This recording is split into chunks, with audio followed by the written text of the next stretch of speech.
Kami datang ke Lake Point Central, Alam Impian, Shah Alam untuk makan malam selepas show kami yang berdekatan. Fuyo, penuh. Beratur pun beratur je lah. 3 days later.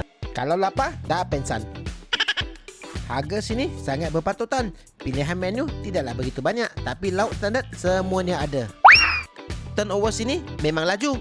Lauk keluar masuk tak henti-henti. Paling best, panas-panas. Dah 3 hari beratur, akhirnya sampai juga makanan kami.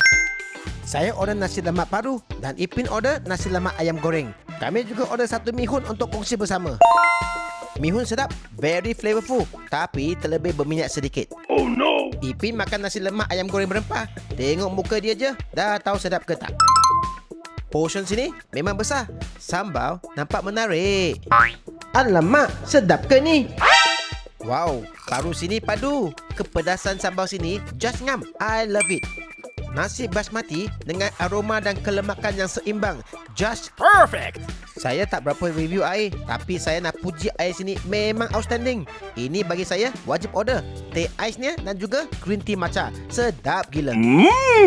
Tempat sini luas, bersih, selesa, selamat. Dan paling penting, boleh makan sambil tengok air pancut-pancut.